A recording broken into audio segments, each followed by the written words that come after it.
joining us on another episode of Popcorn for Breakfast with your co-host Kirk. Hello, hello. I'm your other co-host Cam. We are back after a little bit of a hiatus here, so thank you so much for being with us. Our recording schedule has been a little herky-jerky over the last few weeks, so let's... is that a thing? Did I just make that up? It sounded... I mean, I wouldn't have said it if I hadn't heard it before, right? Or I don't know. I think you just invented that. I hope it's not like something bad.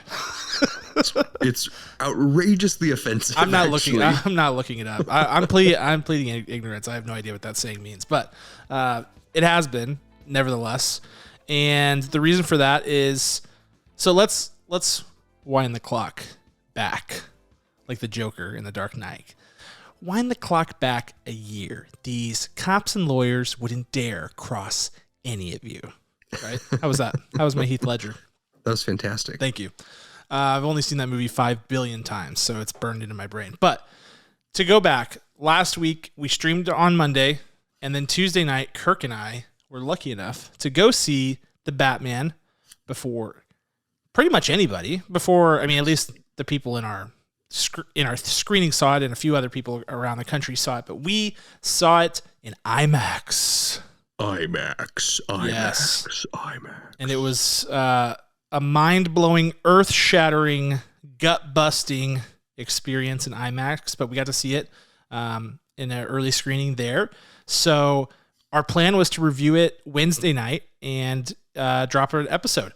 But we had Kirk got sick, then I went to Colorado, and so like literally back-to-back days. Kirk was sick, couldn't record. I went to Colorado, couldn't record, the whole deal. So got back this week. I'm back at sea level, feeling great, feeling like I can actually breathe now. Mm-hmm. And we're ready to review The Batman. And this episode has been recorded on, date of recording is March 10th, Mario Day. And will release on March 11th, Friday. So if you're hearing it right now, it's at least March 11th, and we are so glad you guys are here with us. That means The Batman, by the time you're hearing this, has been out for a week. It's been out for 1 week, and it has done remarkably well at the box office, which, I mean, to say that about a big superhero film these days probably sounds silly, but the reality is I don't think many people saw this movie grossing $128 million domestically last weekend the way that it did, and it did, and it's been a smash success in terms of box office numbers at the very least, and we'll see what it has in store this weekend. So big bucks. I'm counting on it. Big dollars. Kirk and I were in, obviously, because we were in an advanced screening. It was called the Fans First screening. Our screening was obviously packed to the brims. We actually had a hard time. I had to get tickets. I bought our tickets like 25 minutes after they dropped, and there were only like, maybe 10 to 15, 16 seats left in the whole theater. So it was a hot ticket, and I think it seems like it was a hot ticket all over the United States of America this weekend, as well as internationally. So it's a big film. It's what Kirk and I both dubbed at the beginning of the year. We dubbed this our most anticipated film of the year, Kirk. We said that of all the amazing films coming out in 2022, that The Batman is the one that's most anticipated. And the fact that it came out in March, we didn't have to wait very long for this highly anticipated film, and we are ready to review it. Kirk, anything else we need to add before we get into the thick of it? No, it'd be fun to see at the end of the year if there were some like secret projects that come out that were not announced, to say like, no man, that blew Batman out of the water. Who knows? We have no idea at this point. Yeah. But as of right now, I love that you brought that up. It still is the most anticipated film of 2022. Yeah, and so that means it's all uphill from here, guys. I mean, it's just not going to be good. No, it'll be fine. We'll survive. But let's talk about The Batman and see if it lived up to our hype. I mean, both of us calling it our most anticipated, that comes with some pretty big shoes to fill in terms of quality. But let's talk about it. So I'm going to be synopsing this week The Batman. And The Batman is the latest installment of one of the most cinematized comic book characters of all time. He might even be the most cinematized comic book character, the one who's been on the silver screen the most often. This story tells a story about Bruce Wayne in a way that I don't really think we have seen before. And before I go any further, I will just reiterate that this is a spoiler-full podcast. So if you have not seen The Batman and you don't want to be spoiled on anything related to the plot, I will kindly ask you to exit and then re-click this podcast whenever it's all done.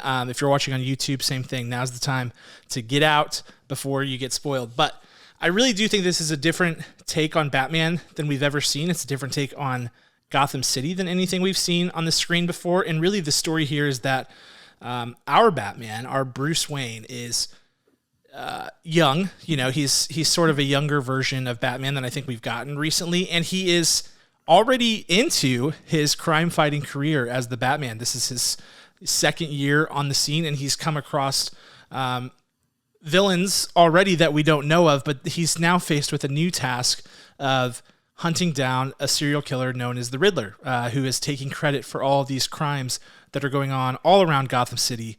And during a mayoral election and many other things that are happening, and he finds himself tangled in a web that is connected to him, that's connected to Carmine Falcone and the Salvatore Maroni crime families. He finds himself tangled in a web with Gotham City Police Department and the mayoral race and all of these different things. He's sort of working side by side with Detective Jim Gordon, who is still a detective, or I think maybe captain at this point, if I remember correctly. And they are working together, hand in hand, and very visibly working together to solve this crime. So along the way, he uncovers tons of different things about his family, his past, things that perhaps he didn't really want to rock the boat on. He really just, this version of Batman really just wants to kind of like keep the city clean and fulfill his destiny of making Gotham City, paying his debt, I guess, to the city and cleaning it up in the name of his parents and being their legacy and things like that. And so it's just a very different take, but one that is interesting. So I think a couple of things you come to expect in a Batman movie. You come to expect the flashback, the childhood Bruce Wayne flashback, leaving the opera, parents are mugged, killed, etc., the whole deal. None of that here. There was nothing. I mean, I think Thomas and Martha Wayne are both very well woven into this plot, but the director, Matt Reeves, and the story never takes us down that road. And really, it just stays contained within the confines of this story. And in fact, everything that comes up between Salvatore Marone, the Carmine Falcone, like those guys, it's all tangled into the Riddler's serial killing spree and all of the web that casts out of that. So it's all tied back to this one central storyline, this one set of crimes, and this one main antagonist being the Riddler. That's right. Anything I missed, Kirk?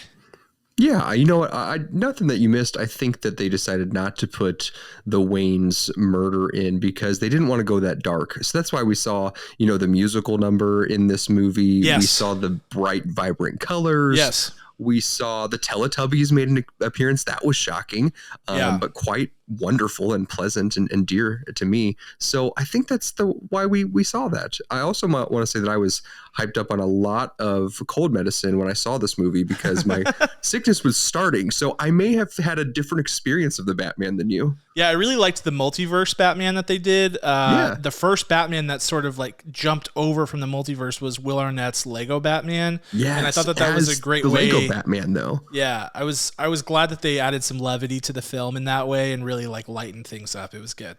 Yeah, this is unlike anything I've ever seen before. It's great. We kid. But so this movie, I think texturally is very dark. I mean, it's dark aesthetically, it's dark thematically. It is a dark movie about a dark character. And I think, I think some people sort of make little jabs at that about Batman and about DC in general. But the reality is that just because a story is dark in nature doesn't mean that it has no validity or no emotion to it. It's not It's not monotone or monochromatic necessarily. I think one of the ways that DC Comics can differentiate itself from Marvel is by going a route that's a little bit darker in nature, but doing it in a way that's still, we've seen them do darker in a bad way many times already with the DCEU, but doing it in a way that's dark, but not just for the sake of being dark, like dark because thematically, narratively, it makes sense and they're telling a story that is of a darker subject matter, but still goes, it's not a means to an end. It's an end within itself or something like that. I don't know. Right. Like sometimes when you see like young actors try to be dramatic, you're like, oh, look at them. They're just trying to be dramatic instead of playing the actual story that's in front of them. And this very much is, here's the content, here's the tale that we want to tell. It's not bright and sunny. It has no Teletubbies, but it is a very real grounded story that could happen. And here's how it's going to go. And it's not people trying to be dreary, like, oh no, look at me, I'm so sad. It's like, let me show you how I'm reacting to my feelings, not trying to play sadness or be sadness, but fight against it or react against it. Yeah, I think that's where DC needs to be. And I think where they have been at times during the DCEU is that first thing that you described. Yeah. And what I was trying to explain as I was stumbling over my words. No, really, it comes across when you do it in a way that's just dark for the sake of being dark. It's like dark just because he's Batman, but that doesn't really fit the story. Then it just comes across as broody and melodramatic and stupid. Yes. Whereas, the reality is he's a dark character because he lives in Gotham City, like one of the scariest, dreariest, most... you can't see the light of day there. There's organized crime. It's just a seedy, disgusting place. And he lives there by himself with his butler because his parents were murdered in that city and he has nothing. He doesn't have their guidance and he misses them. Like that is a great basis for a dark story about a character who's dealing with some really heavy emotions. So Agreed. I think that's where DC needs to get to.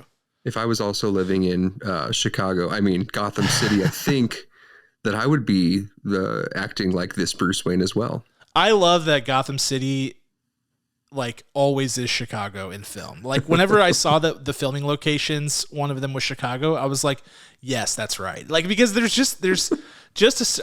all of the Nolan trilogy was very, very, very Chicago. And this feels Chicago in some ways too, but this also had strong New York City vibes and at times LA vibes. So it was just sort of that perfect metropolis kind of conglomerate of cities, but with a really dark underbelly and some seedy characters rolling around. So without any further ado, let's get into this movie and let's start, as we always do, with the acting performances. I'm going to kick us off with And the Oscar Goes To, which is the award that we give to the best actor in the film. And my pick this time is Robert Pattinson, who played Bruce Wayne and Batman in this film. And I will take this time to put my hand up and say that at the time that this casting was announced, I was one of the people who jeered it. I was one of the people who kicked my feet and screamed about it. I think I even tweeted not my Batman or something like that. I threw a big, giant, emotional, stupid, childlike fit. And here's the reason why. I had not seen Good Time. I had not seen High Life. I had not seen any of the films that Robert Pattinson had done post Twilight because I wasn't really interested in his career trajectory after what I saw in Twilight. And that's on me. But now I have seen those films. I've seen The Lighthouse. I've seen what he is capable of as an actor. And I know that he brings just a really high level of detail, especially in a character study where he has a really long arc to build out. He's going to do it with a lot of care, and he's going to do it in a way that's very thoughtful. And now after seeing this movie and after seeing things that he's been in, I can gladly say that he is a great Batman and is a great Bruce Wayne, though it is worth noting that this is not a Bruce Wayne movie, really. It is a movie about Batman. It's called The Batman. I think that's sort of poetic because this is the Batman movie. He really is more interested in being Batman. And even in the scenes where we see him as Bruce Wayne, he's not doing Bruce Wayne things. He's doing Batman things as Bruce Wayne because he needs to get either closer to something that he couldn't as Batman, or he's required to do it because, you know, he's got responsibilities as Bruce Wayne, etc. But he is Batman. And I think that the story arc that is carved out in this film for Batman is lovely. I really do love it. And I think it starts at a great place. They have Robert Pattinson doing some narration at the beginning of the movie, which I think is really effective and which he does really, really well.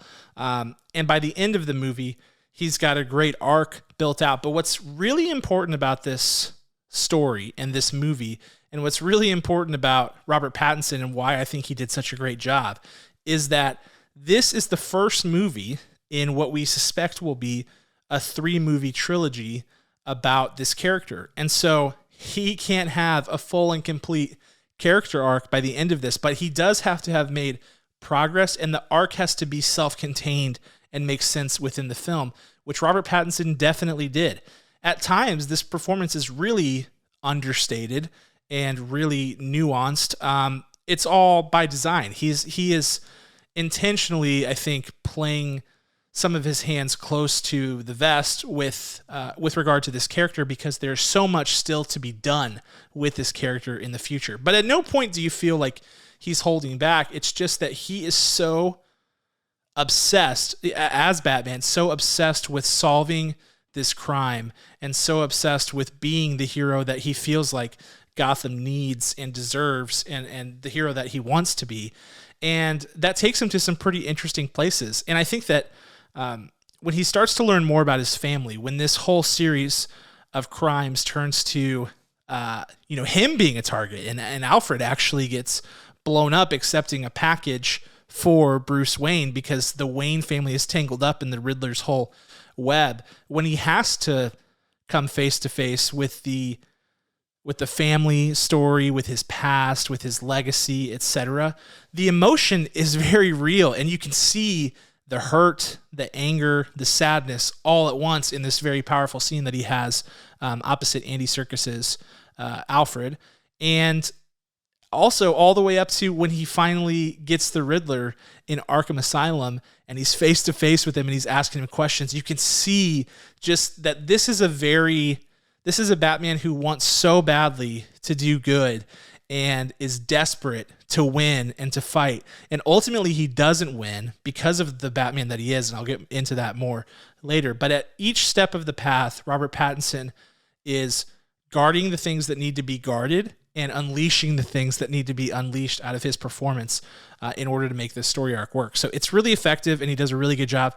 And I will just say, and this is a little bit more superficial, he looks great in the suit. I think the cowl that they've crafted for him, the way that it shapes his face, he really looks good. And the way that they've done the eyes, he's able to be really expressive behind the mask with his eyes and with his jawline and the way that he forms his words and kind of reacts facially. So that's great too, because that's a big part of Batman. So Robert Pattinson, great job. Our leading man, he lives up to the billing. He does. And that's why my Oscar also gets handed to Mr. Robert Pattinson. Congratulations, sir. I wrote a bunch of notes down before I started scrolling through some trivia on this movie, and the things that I wrote down, they all came true. So it's kind of fun when you see the behind this scene stuff, is that what I wrote about Robert Pattinson's performance in this is that the film felt like his. It didn't feel like it could have been anyone else's role. It didn't feel like you could just drop Tom Cruise into this role and just have him take off with it. No, it was absolutely Robert Pattinson's. And two reasons why. A is because that when Matt Reeves wrote this script, he had Robert Pattinson in mind. And then when he screen tested and auditioned for it, he said, "Oh, thank goodness I wrote the right person in mind, because this is absolutely what I wanted." And the second thing is that I think you can feel this throughout all of Robert Pattinson's films, is that when you see a movie with him in it, scratch Twilight, different big blockbuster franchise, garbage. But this and the other movies that really pay attention to their actors, is that what Robert Pattinson does is he teams up so closely with the director and with the creative team to make sure that his performance is exactly in step with the creative vision. And this performance, due to COVID, he actually had to have an earpiece to listen to Matt Reeves, and Matt Reeves was covered from head to toe in PPE, and unable to like go really close to his actors, and he had like big scuba masks on at certain times. It said it's crazy. But he was literally in his ear, giving him like soft coaching before a scene would start. Or when the scene would begin, Robert Pattinson could actually hear Matt Reeves in his ears, reacting to his performance, which was, he said, sometimes stressful and sometimes encouraging. So that blend between the creative collaboration and having him in mind from the outset of the script of what this Batman would carry with him, I think that was just so cool. You don't get a lot of movies that the movie flows so perfectly with the performance of the main character. You have a movie with a great script, a great concept, great production value, great music, great actors, great performances, but there's something different specifically with Robert Pattinson, the way he blends his performance directly into the full creative view, that no one else that I've seen can do quite like him. So it's really special. Yeah, I like it, Kirk. It's a good call out. I mean, I think, it just all comes back to him being a master of his craft, really. And I think that we are, if I'm DC, I'm thrilled that we got Matt Reeves at, in the prime of his career, before he's really, the Apes movies were a big franchise that he was a part of, but very underrated in nature. I know we've talked about that before. And now they've got him doing this trilogy. They've given him basically carte blanche in terms of creativity as far as what they say. I mean, they really have said this is a filmmaker-driven film. And then they've also got Robert Pattinson, young enough to carry this franchise for as long as they need it to. Zoe Kravitz, same exact thing. These are actors that have yet to have a massive, massive break, but this is effectively it. So it's a really good spot for them to be, and I feel like I am more certain than ever before that Robert Pattinson is definitely the right man for the job in this case. So that is exciting.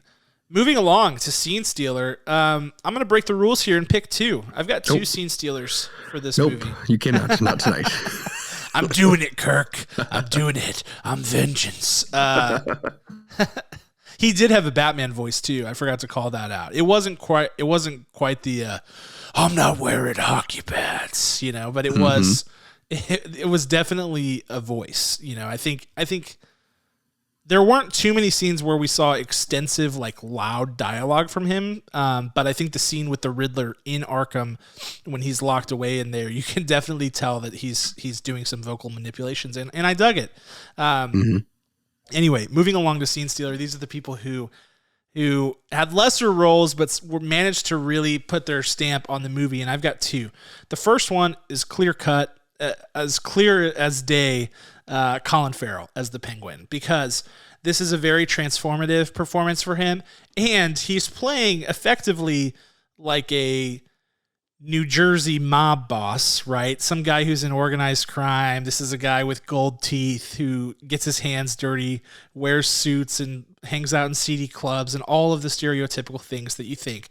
But this performance, and maybe this is just me, but it really didn't come across as caricature-y to me, even though you could look at it and go, that's a very comic book character. It's like, yes, it was, but this was a very comic book movie. And I feel like within the confines of that structure, he really carved out a very interesting character in a version of the Penguin. That's who Colin Farrell plays. A version of the Penguin that is different from anything we've ever seen before, and who really sort of works as his own thing. You know that he's bad because he's the Penguin. And at the same time, you're like, I'm kind of interested in what this guy has to say, and he's funny at times. He's actually really funny a couple of times, particularly when they're doing the El Rata Alada riddle, and he's like, it's La Rata, or whatever, backwards. He's doing the gendered version of it in Spanish, and he's like, world's greatest detectives, huh? He's like doing a couple jokes about that.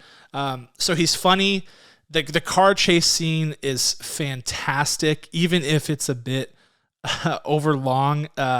It's a bit self-indulgent, but I'm all here for it. If you're self-indulgent on car chases, like, by all means, I'm here for it. And he's very funny during that. So even though it's like on the surface this very like caricature-y acting performance, it's so transformative, and Colin Farrell just totally puts his stamp on it and carves out a really nice character who we'll talk about more when we talk about what's to come after this movie. But I really thought Colin Farrell did a great job. Second, Miss Zoe Kravitz, who is really starting to become a household name at this point. She's done some amazing things. She's had some amazing performances, but this performance as Selina Kyle, Catwoman, is really great because she is the perfect foil in a way to Batman, because she is in a similar spot where she's like this sort of anti-hero host unto herself, but she really wears her emotions on her sleeve, and she's going through some big emotional things with her roommate who, goes missing and then is found dead. Her father, who is, he's Salvatore Marone, and so he's, the head of this huge crime family and is responsible for the death of her roommate and all these things. So she's going through these big emotional things and just totally wearing it on her sleeve the whole time. You can see all of the emotion behind her eyes. You can see it in the way that she reacts and engages. And Batman is so opposite of her, and he's so intrigued by her, and she's just, playing into it. She's intrigued by him because they're so different. And the way that they interact, she has to drive most of those interactions because Batman is a man of few words. He's really all business. And she sort of jokes around with him, calling him vengeance all the time and, trying to get under his skin. And she goes about her business in a very different way. But it just really brings a nice dynamic. It's one of the things I talked about in the episode before we got into the actual review. Whenever I said, what do you want from this movie? One of the things I said I wanted was good cat and bat content. And this was sublime. And I think that it's mostly because Zoe Kravitz is a perfect Selina Kyle and did an incredible job with this role. So great job by her and Colin Farrell. I picked two. It's against the rules, but here we are. Well, I'll never forgive you. That's all. That's fair. It's actually fair, Kirk. I mean, I never tell you these things whenever I go off script like this, so you just kind of have to roll with it, and you really have no defense to it. It's just... Yeah. I mean, I think I've broken that rule like 18 times, but I will not allow you to. It's that simple. My scene stealer goes to Mr. Irish Colin Farrell. He's from Dublin. Yeah, he is. One of your face. This man, anyone from Ireland, obviously wins in my book. I think I would give the highest award to the worst actor in any Irish movie. So luckily, in this particular sense, Colin Farrell is a master. He's a master. As I've spoken before, Colin Farrell had a few missteps early on in his career, and he has more than enough made up for it. I think that's like his penance. He is just constantly trying to make sure that no one sees him as a terrible actor again. So his choices in roles are very specific. They're very calculated. It's almost as if he takes the script home and tries it out and says, all right, I'll do that, or turns it down. That's how I imagine Colin Farrell takes on roles, and I hope he did with this one. I mean, this is, definitive of transformative. I mean, you first have the prosthetics. Duh. Doesn't look like him at all.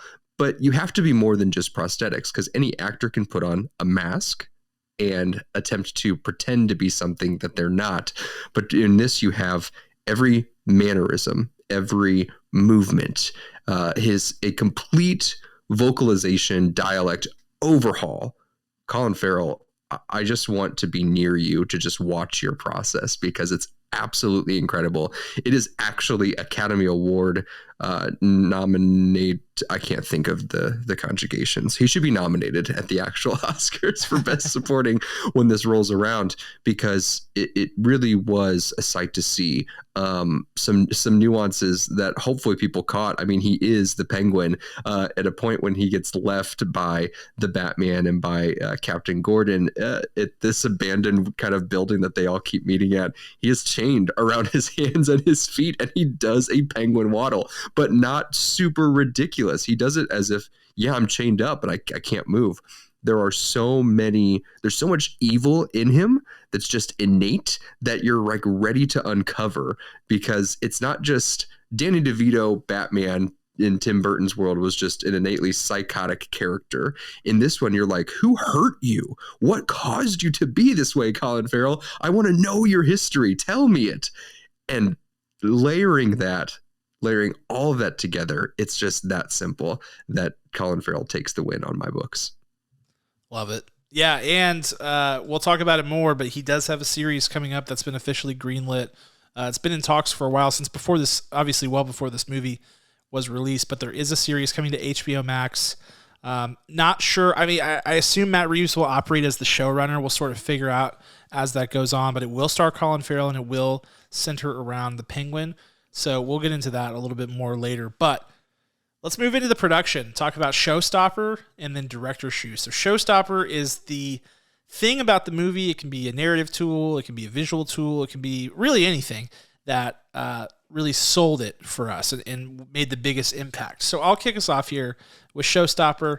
My Showstopper is the visual storytelling, because a lot of times with comic book films, there is not, and I want to say this delicately, because I love comic book movies, and I don't agree with comments made by certain older directors who have made lots of nasty comments about Marvel movies in particular.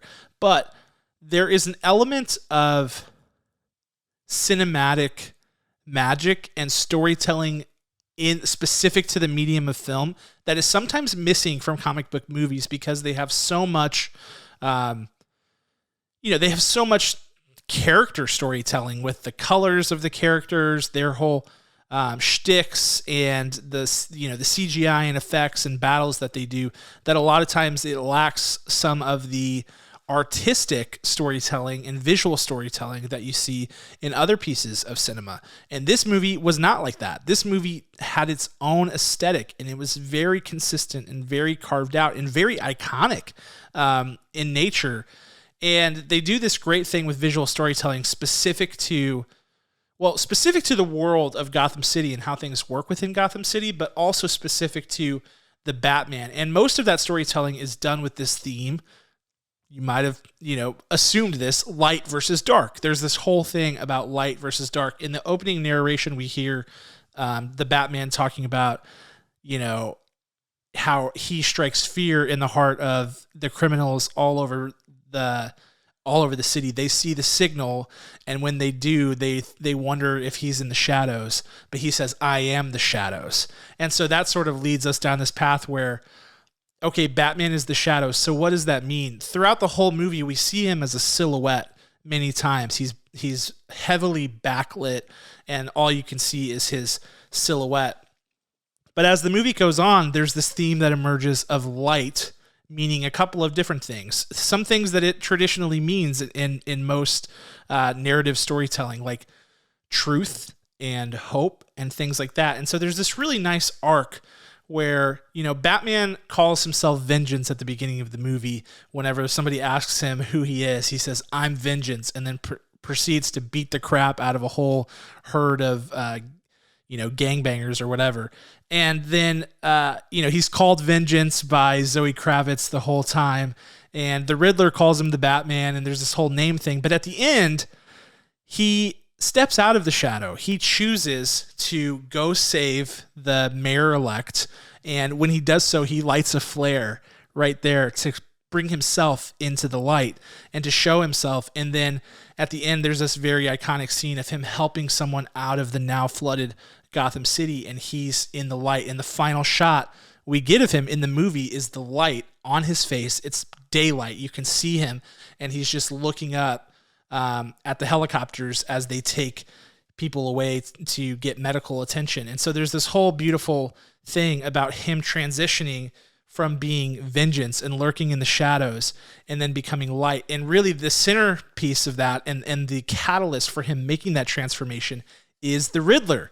And the Riddler has this whole thing about light too. And one of the riddles is, to bring the Rata Alada into the light so that you can see the truth. And Batman does so, and he ends up getting killed. It's Carmine Falcone ends up getting killed. He's the rat on the Salvatore Maroni crime situation.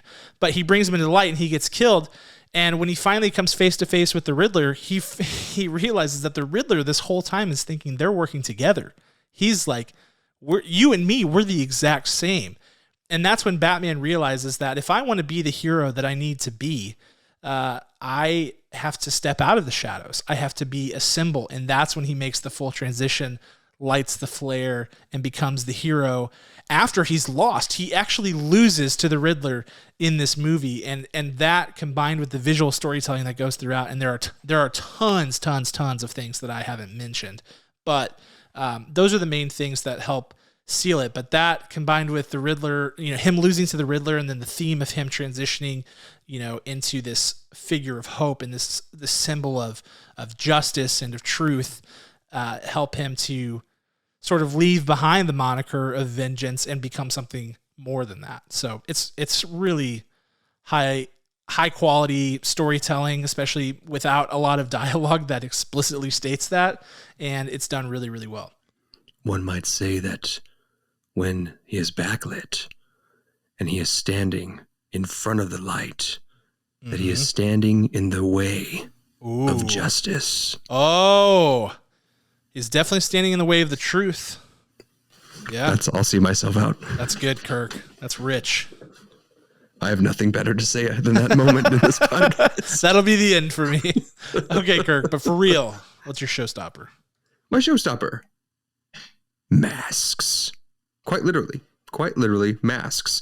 There is a fantastic element, billions of elements thrown into this that are carefully monitored in the masks that we wear. We have a very Batman movie, as Cam talked about at the top of this episode, versus a very heavy Bruce Wayne movie. And I love the duality of the battle of which one he thinks he is. Is he really more akin to the Batman personality? Was that always who he was supposed to be?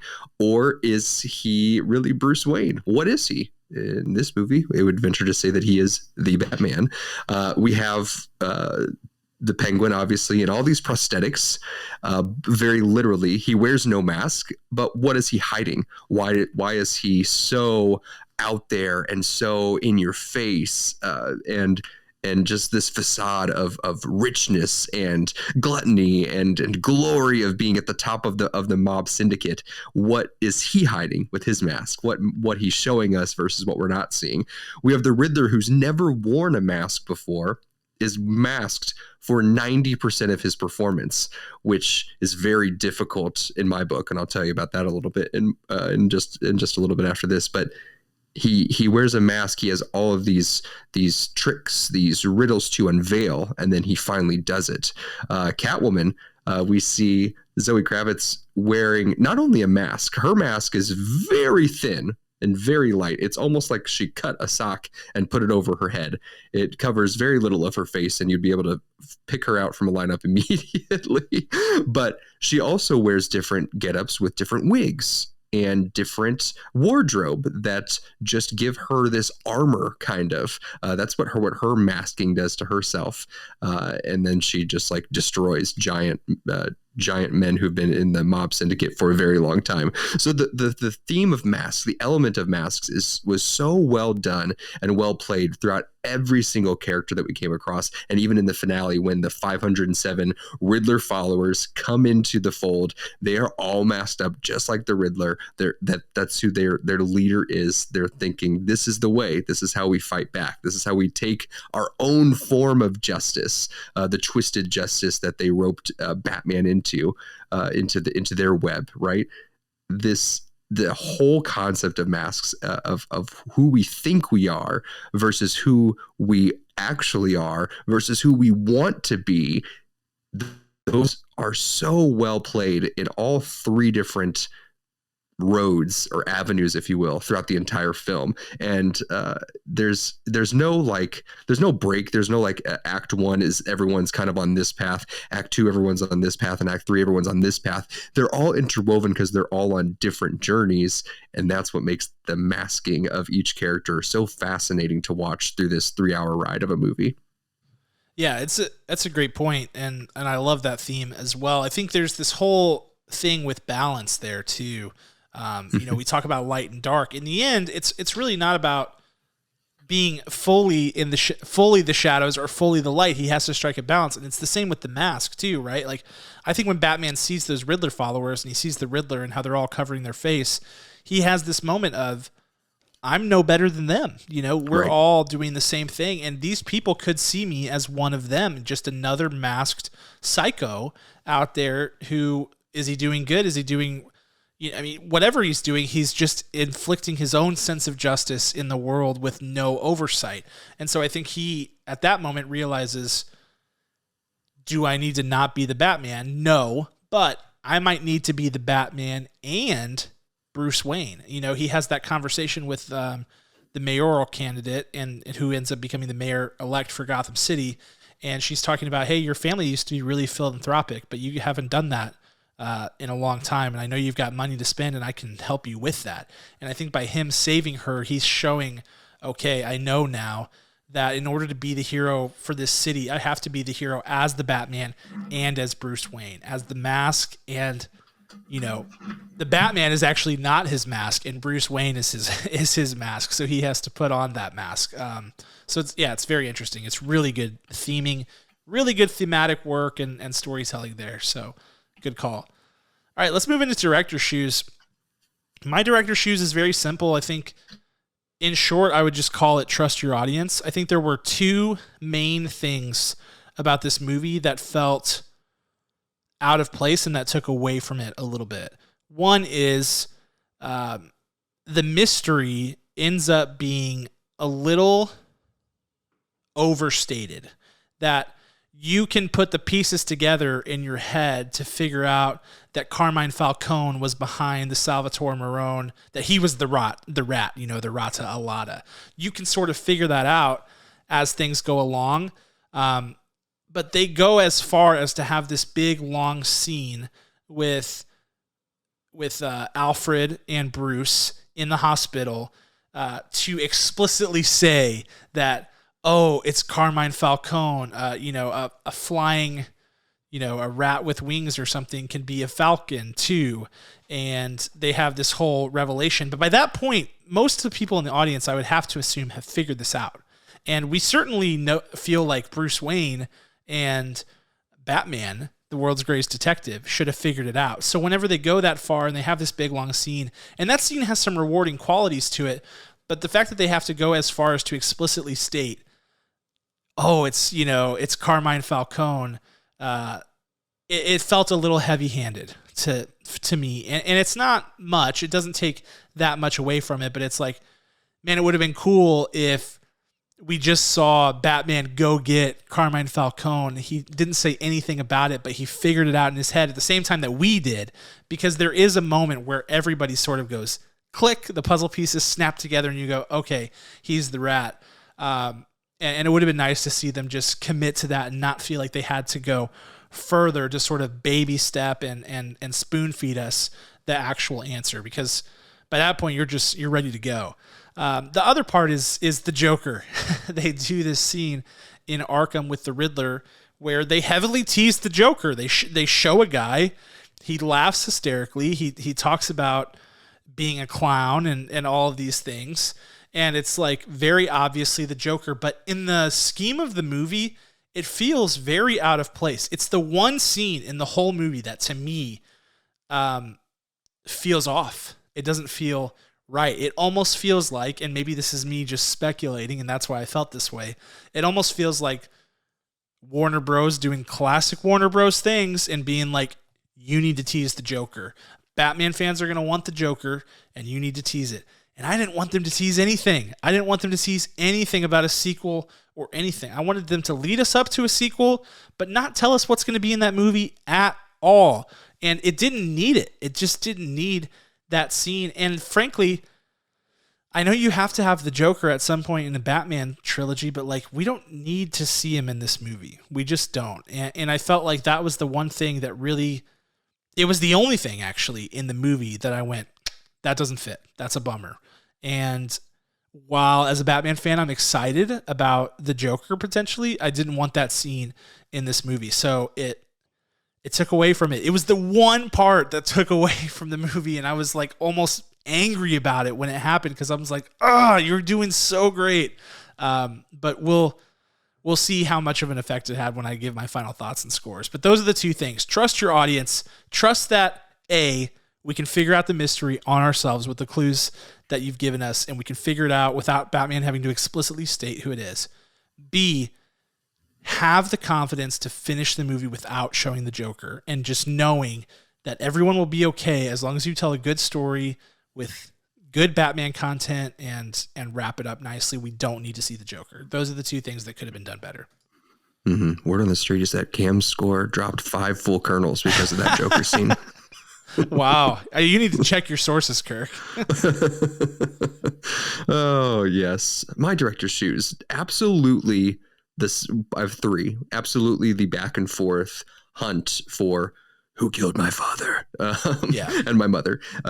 Absolutely. That scene. It was, when you think about it from a script perspective, you get it, right? Because you have Batman hunting down his own journey, his own mission, his own case. And then you have Bruce Wayne going on his own case. And so you want it to seem significant enough. You want it to seem that he is doing enough and doing detective work and following the clues and putting them together. But you just didn't have to. You didn't have to. The strength of it was already there, and we didn't need the extra bam explanation on the top of the head. So very frustrating. That whole sequence was very, very long, in my opinion. Way stretched out, way overplayed, way too on the nose. The second thing, there was a lot of whisper talking in this movie. If there's one thing that I can't stand, is if an entire movie is mostly whisper talking. If you saw Spencer from this series, this season of films with Kristen Stewart. If you've seen that same director, I can't think of his name, but he also directed Jackie. Whisper talking. It didn't distract me too much, but at times I was like, I mean, they don't have to be like jumping up and down. There's no reason that they would need to be, but talking at a normal level is okay and adequate, even with the tone of this movie. The whisper talking was too much. It was just a little too much for me at times in this movie. And probably my biggest detractor of this film, my third item that I have brought to the table, is the Riddler being masked for so long of his performance. The casting of Paul Dano, who strikes fear into millions of people's lives if you've seen him in any movie whatsoever. Even though he carries so much of that in his eyes, they are kind of visible through his mask, but not really. You've got this leather mask. You've got the big giant glasses that you cannot see him, which is a fear tactic, obviously. But when you cast Paul Dano, you have to use Paul Dano's face, because that is what terrifies people. That face has haunted an entire generation. Take that away, you lose your edge, or some of it at least. His vocal performance, still fantastic. His movement, still creepy as all get out. But you lose Paul Dano's face. You lose the fear a little bit from my end. Sorry, Matt Reeves. All right. Yeah, I mean, I think that it's interesting. This, it's a subjective form too. Like fear. There are some real fear moments in this movie, and some real elements of a thriller horror movie that make your skin crawl and make. I mean, this is, in a lot of ways, it's akin to a David Fincher movie, or really even something that's more thrillery than that, Right. you know, something with like actual slasher type horror elements. And maintaining that is a difficult thing to do, especially in a movie that has other stuff going on that's more actiony, and superhero-y. I'm going to use all the fake adjectives, Yeah. you know, but it's a hard thing to do. And I think that if you lose it, it does kill some of the effects. So I think it just, you know, sort of depends. So good call outs, but let's get into final thoughts and scores and figure out where we stand on the Batman. As I get into this, I want to say a few things out front. First of all, if you haven't picked up on it by now, I'm a massive Batman fan. I love this character.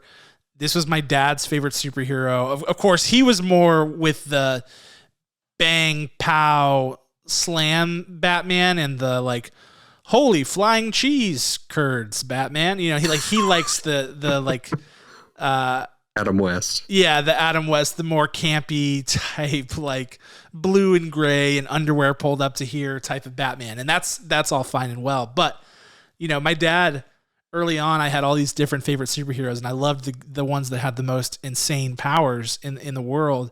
And I asked my dad who his favorite superhero was, and he told me Batman. And I was like, Batman? He doesn't have any powers. And my dad was like, exactly. And it... my head exploded. I was like, oh snap, this is so cool. And from that day on, I loved this character.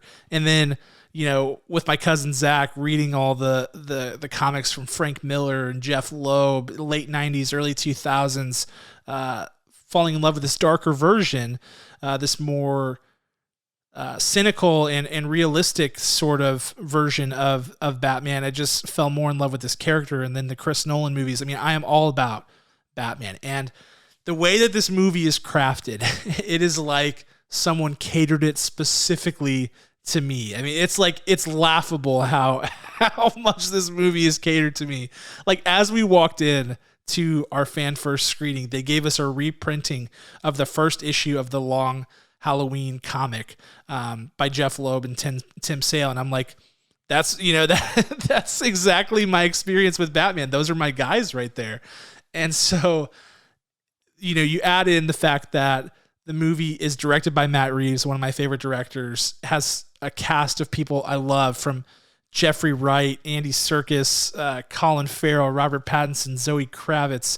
I mean, all these incredible cast members.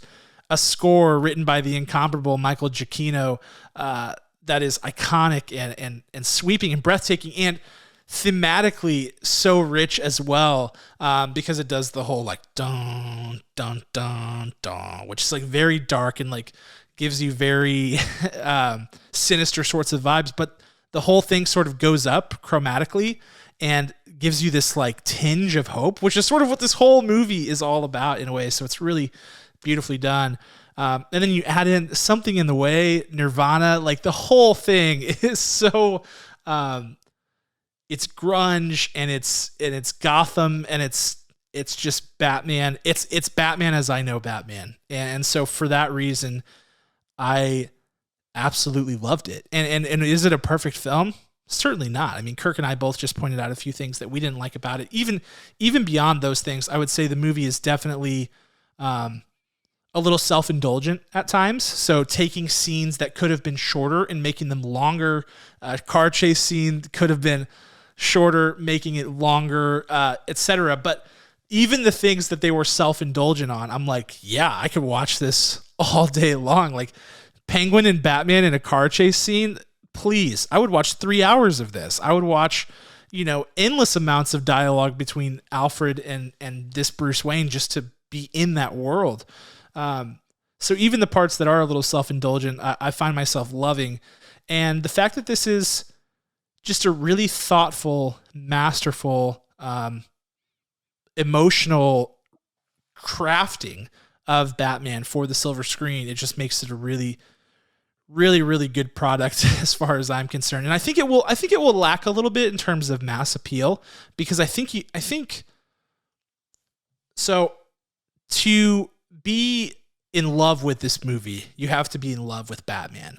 I think you can absolutely think this is a great movie without loving Batman. But I think if you're not super bought into Batman, you will go, no, this is not for me, because it is just so Gotham and so Batman and like so like peak of all of those different elements and things, so that if you're not really a fan of that world, it's just not really going to hit in the same way that, like, if you didn't like Batman and you saw Batman Begins, you might go, hey, this is an interesting take, because it just generally is more catered towards mass appeal. I think this one is not falling to that boat, but I was glad to see that it did really well in the box office, because I really think that this is a great movie. I'm giving it an incredibly high score. Actually, I think I gave Joker a higher score, and my main reason for that, I always sort of challenge my convictions on my Joker score, because I gave it an incredibly high score. But what I come back to always with the Joker is it was so consistent and fearless in its approach and what it was trying to do. And it didn't matter that it left open questions and things like that. It just did exactly what it wanted to do. And sometimes that was derivative and reminiscent of other directors and things like that, but it was just so consistent. And I loved that, and different. This movie is like that, but I can't give it as high of a score. I'm giving it, though, a 9.6 out of 10. I'm not going to go down the path of this is the best Batman movie ever, or this is better than The Dark Knight, or whatever. I'm not going to do that, because I don't think it's, well, maybe it is a fair comparison, but I just don't want to get into that battle, because I think that these movies couldn't have happened without the Chris Nolan movies, as I've said before. And I think that the Chris Nolan movies are such a milestone in the history of film and comic book film in general, that those will always be considered great, no matter what heights and what extent this series receives critical accolades. It will still, Chris Nolan's franchise will always have a place in history and of significance. So I'm not going to get into that conversation, but it's a really, really, really good movie and an excellent, near perfect Batman movie for me. So 9.6 out of 10 for the Batman. 9.6 kernels. And you know what, ladies and gentlemen, we'll never give you the comparison. We'll never give it to you, because I think when you start to compare these, then you diminish what each of the Batman franchises gave you 1,000%. At the time that they came out. Absolutely. It's just like, comparing Spider-Man. And then guess what? Everyone's like, oh yeah, Andrew Garfield was wonderful as Spider-Man. The people who were the haters on that entire series, dude. It's toxic. 1,000%. It's not worth it unless you have a flat out failure, absolute garbage failure, Green Lantern. Then you should not have to compare it to anything else. If Green Lantern ever gets rebooted, that will be a forgiveness path, right? Yes. If Aquaman ever gets rebooted, it will be a forgiveness path. I said it. Oh, let's talk about my score before the listeners come through the screen and through their ears. I would say that I am a Batman fan. I am heavily in love with rewatching the 90s animated series. I've started to rewatch it to see if my son is able to watch that yet. He's 8, it's Y7, but there's lots of guns in it, and in the world of gun violence today, I just want to make sure that he's understanding of what's going on.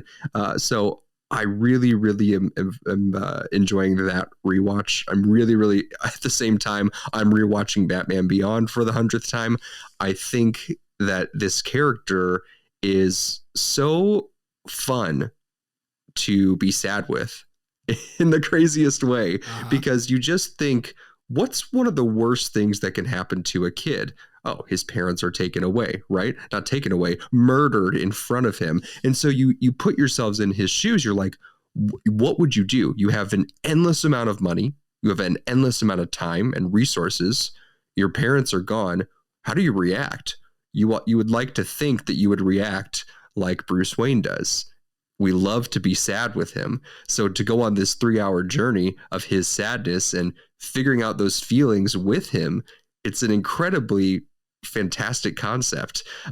This is, I love that Cam said, like, this is not the definitive Batman movie, but the definitive Gotham movie for sure. We get engrossed in it because you have to think this is a younger Batman, right? All the other Batmen were in their late 30s and mostly early 40s. Well, Gotham had long since fallen. The evil bad guys at play were already defined. They'd already done all their crimes, and they were also in their 50s or 60s even. Arnold Schwarzenegger, Mr. Freeze. What I'd like to get at this is we're seeing the fall of a city because people are still trying so hard to make it work, but they know it's an endless cause there in Gotham City. So that's why the darkness as its own character, as its own momentum of trying to save something has more stakes in this movie, which is also so fascinating. This, because of my director's shoes, they were those three things, not really the whispering, but definitely the take on the Riddler, the costuming choice with him, and the back and forth of that one section that went on way too long. I had to deduct accordingly. Still gets a really high score, but those moments were really distracting. And I think that if that mask would have come off of Paul Dano earlier, then I think that this movie would have been even more terrifying. So for today, and for always, and immortalized in this podcast, my score for the Batman, 8.5 out of 10 kernels. Nice. Yeah, what I love the point that you made, and we're going to get into it actually right now about what's next. You know, you're talking about the Batmans that we've seen have been older, and Gotham has been what it is. You know, and really, like, even given that, by the time we get to the end of the Chris Nolan trilogy, we're still far from comic book level Batman. You know, like there's not like tons of supervillains all over the place. There's not like, I don't know, there's not Batman and Robin. There's not, you know, Catwoman is there, but she's not like really, she barely wears a Catwoman outfit. Like the whole thing. That's by the end of the series. You know, at the beginning of the series, we hardly really see Batman that much in Batman Begins. And then, you know, it goes from there. But this series is really enticing because we got so much Batman and so much Catwoman, and they're on a trajectory that will take us farther, really, than Batman has ever gone in modern film, outside of the 90s series, which I think we can all agree went too far.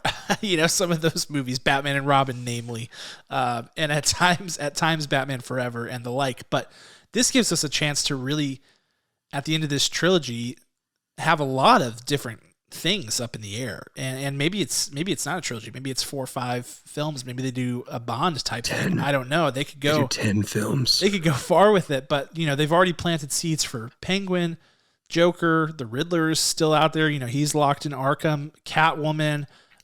We've got the Falcone and Marone crime families, like so much, and there's still so far to go.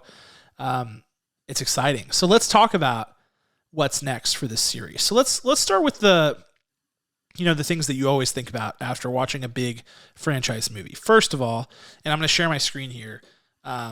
There was an after credits scene, and in that scene, what pops up, you can't even really call it an after credits scene. It's like 30 seconds long.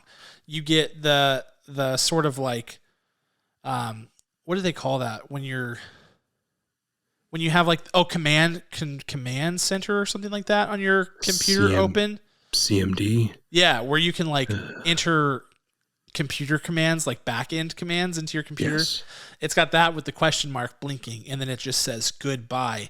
And right before the screen goes dark, it flashes a website. And that website is rataalada.com, which was the website that which Rata Alada was part of the riddle. It was basically Spanish for a rat with wings, right? So I'm going to enter that right now. If you're on YouTube, you can see us. Whoa. You can see us doing it. So here it goes. It says tracing. There's the question mark. Trace route. So you've got this whole like control center type thing popping up here with a bunch of different commands. And if you look really hard, you can see Jim Carrey. That's not true. If you're listening to the podcast, Kirk just lied. Kirk just lied hard.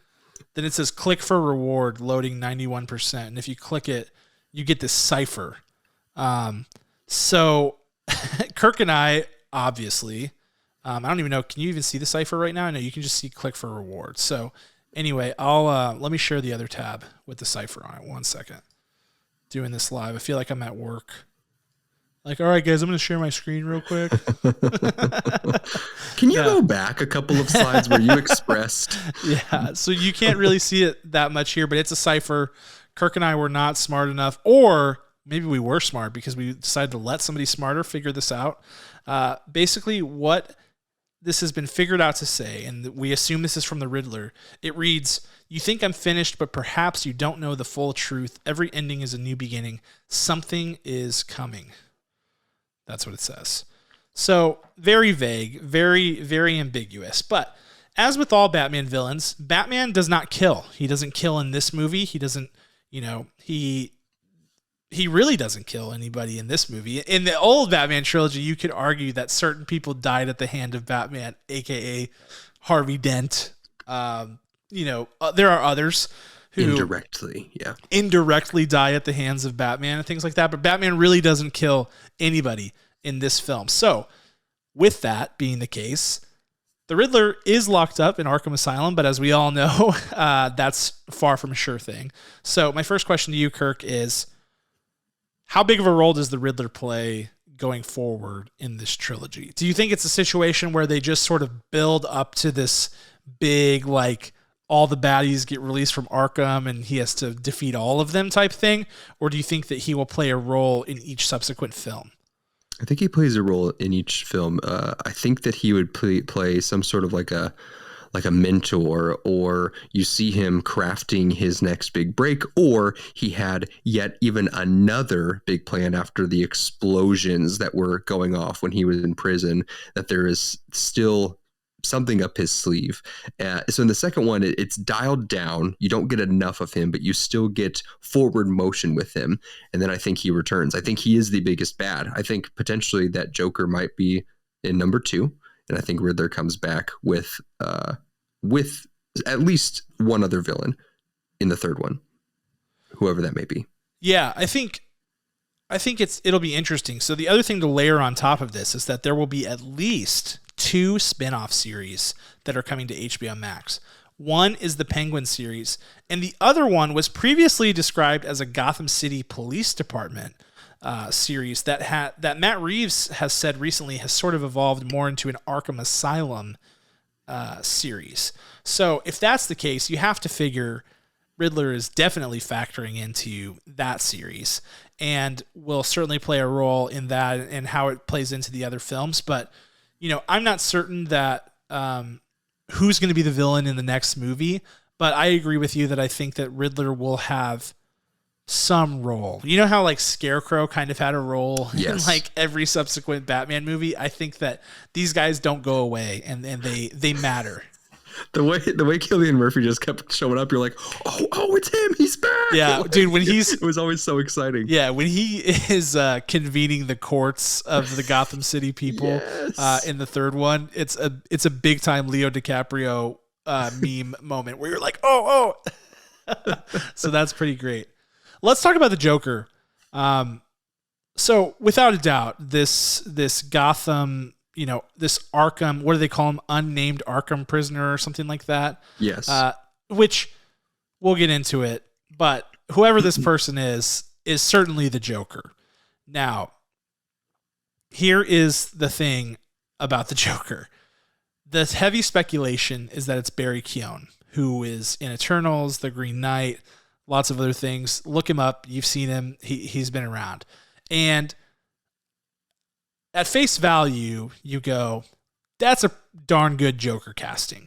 But it's not clear if it's him, Kirk. It's not clear if Barry Keoghan is actually the Joker. They are certainly throwing as much smoke as possible to dispel the rumors that he is the Joker following this movie. So, for example, Matt Reeves has basically said that, yes, Barry Keoghan filmed scenes as a proto-Joker type of character where they were sort of testing things out, but that they're doing this to sort of throw people off the scent of who the real Joker is. And there was some rumors, I think, about him playing a Gotham City Police Department officer, there were leaked set photos and things like that. So there's certainly a lot of smoke going here. So my questions to you, Kirk, well, really my main question is, was that Barry Keoghan that we saw in the movie as Joker, and do you think he is the Joker? I think it was Harry Styles. That's my first guess. That would be a choice. Or Steve from Blue's Clues. Those are the first people that come to mind. Steve from Blue's Clues would make a pretty good Riddler, honestly. He would, because he's all about clues. It would be the absolute biggest twist.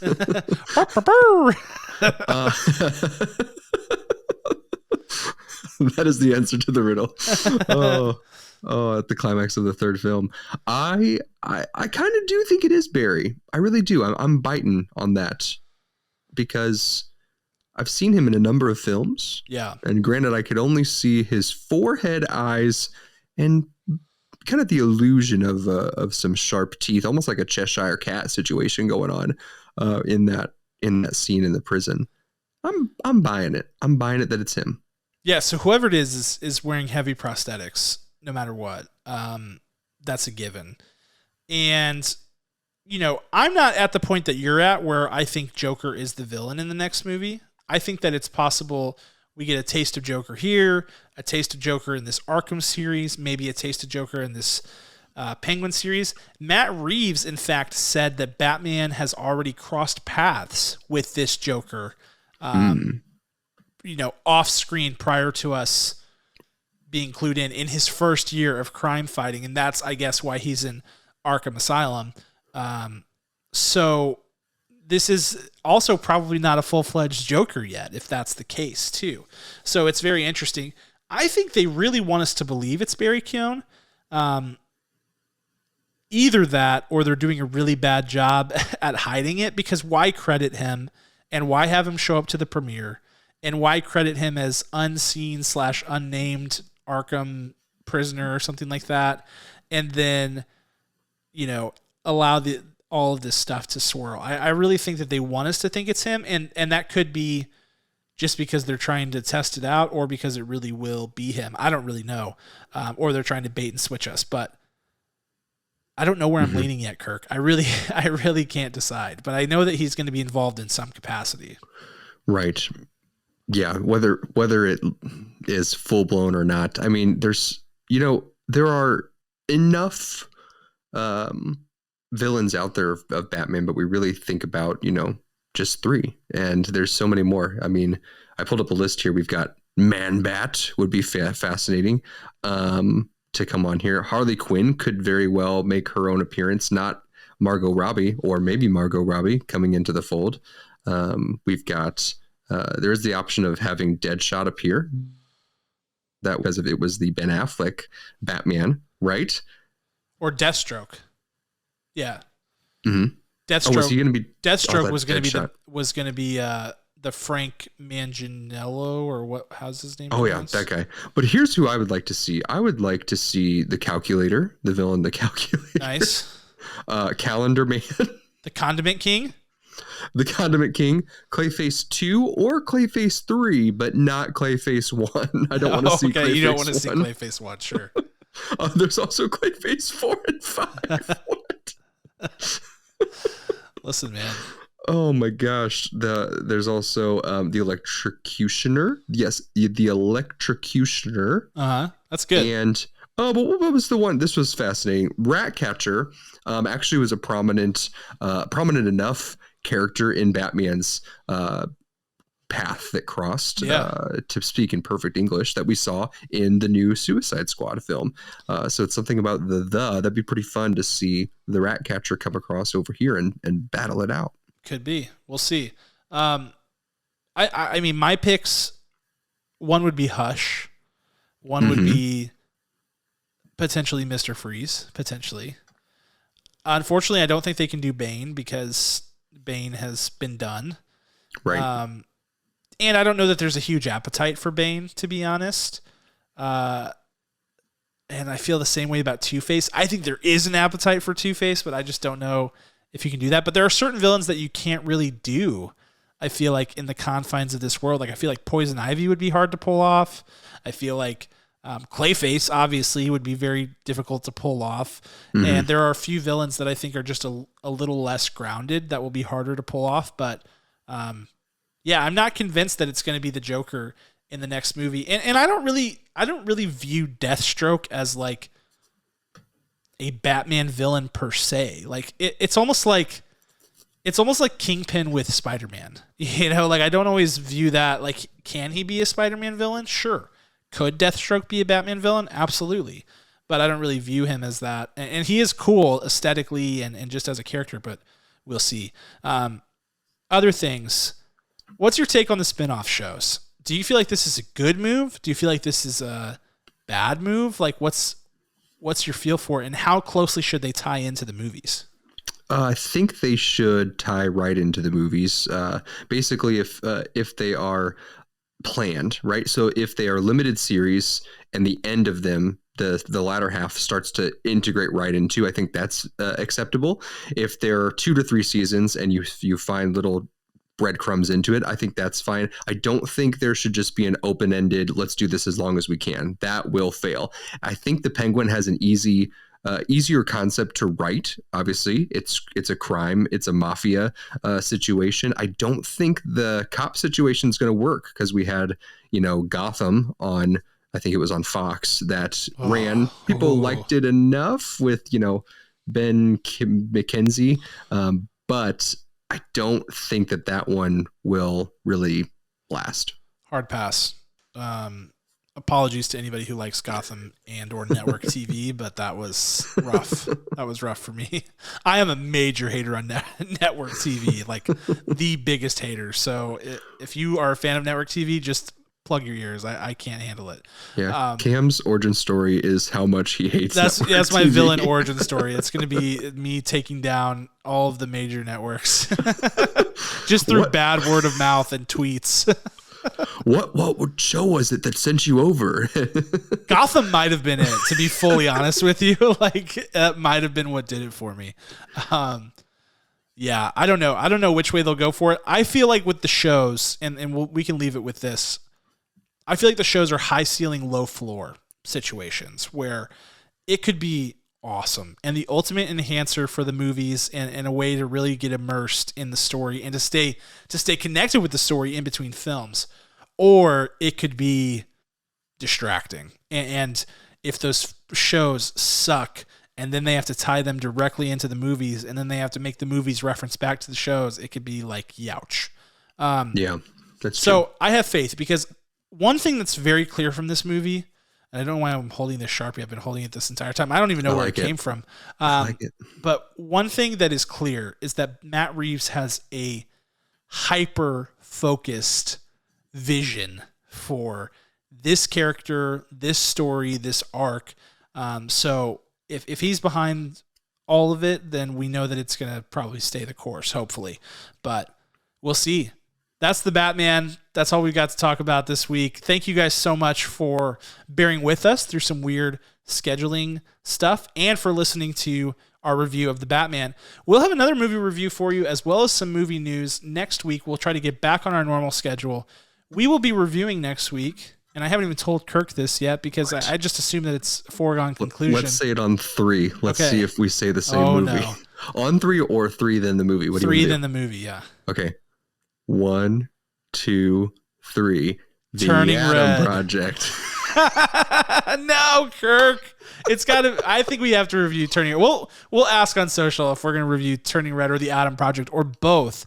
We'll see what happens. But Turning Red drops on Disney Plus tomorrow. It's the latest Disney and Pixar film to be released. The Adam Project drops on Netflix tonight as well. Overnight. There you go. And that's Ryan Reynolds, Mark Ruffalo, et cetera, et cetera, et Jennifer cetera. Garner. Jennifer Hello. Garner. Yeah.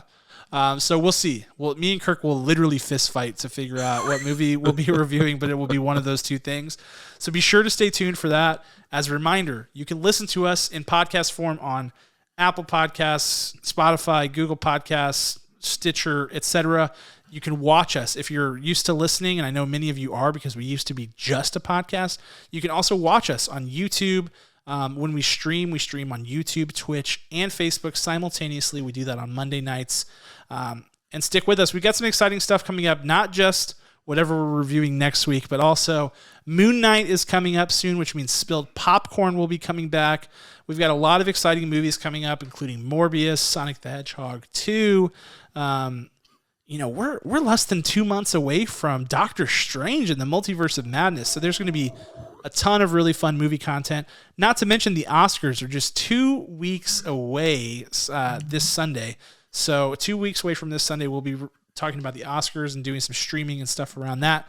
So you're not going to want to look away. Follow Popcorn for Breakfast for all your latest on movie news and reviews. And with that, we will leave you with our executive producer, who we want to thank, Ryan Spriggs, as well as the band who created our original music, Rhetoric. You're hearing them right now, and you can hear them also on Spotify. But we will see you guys next week. Talk to you then.